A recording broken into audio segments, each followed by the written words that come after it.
Bon, cette vidéo, je vais la faire dehors. Écoutez, un peu de logique. À votre avis, pourquoi est-ce que le coq, au lever du soleil, il fait cocorico, cocorico? Ah, ça va faire rigoler certains. Mais pourquoi? Puisque le coq sait que le soleil, c'est le créateur vivant. Le coq le sait.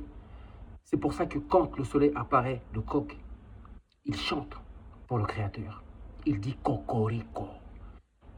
La nature nous enseigne tout. Il suffit d'avoir les yeux pour voir. Le coq nous démontre que le créateur est le soleil. C'est lui Ra. C'est lui Mbumba Loa. La source de vie, la source de conscience, de vitalité. Tous les animaux le savent. Les poissons dans l'eau le savent. Les animaux de la terre le savent. Les arbres le savent. Les minéraux le savent. Les minéraux le savent.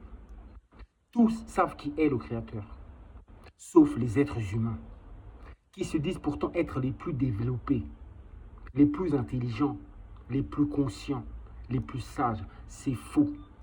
Les animaux utilisent beaucoup de capacités de leur cerveau, de leur potentiel, ce qui n'est pas le cas des êtres humains. Les animaux vous montrent, vous n'écoutez pas. La nature vous le démontre, vous n'acceptez pas. Vous ne voyez pas l'œuvre du soleil à travers cette nature. Ouvrez les yeux, voyez ce que le soleil fait.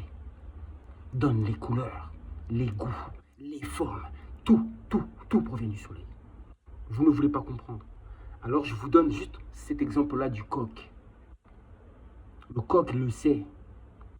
Au lever même du soleil, à l'aube du jour, le coq est là. Et il chante. C'est pourquoi je vous ai dit, en ce moment, on n'entend plus les hirondelles chanter, les oiseaux ne chantent plus, ils ont disparu. C'est mauvais signe. Alors quand j'ai dit que lorsque le coq cessera de faire cela, cela voudrait dire que c'est très mauvais signe. Et le coq, quand il fait cocorico, c'est toujours quand le soleil apparaît.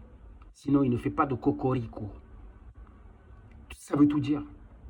Ça, c'est la sagesse ancienne, ancestrale, que je vous ramène. Raisonnez par vous-même. J'ai dit bientôt, on va voir qui est le véritable créateur. Le soleil ou les dieux des livres et des religions. On saura qui est le vrai, le suprême. On saura bientôt, entre la spiritualité et la religion, qui a raison. Le soleil, symbole de spiritualité, d'élévation spirituelle. La religion, on verra ce que ça fait. Ça n'a rien à voir qu'avec l'élévation spirituelle. Ça n'a rien à voir. On saura bientôt qui entre la religion et la spiritualité a raison. Qui? Le créateur solaire ou les divinités inventées, imaginées par des hommes dans des livres. On saura tout ça. Soyez patients. Il va vous démontrer qui il est.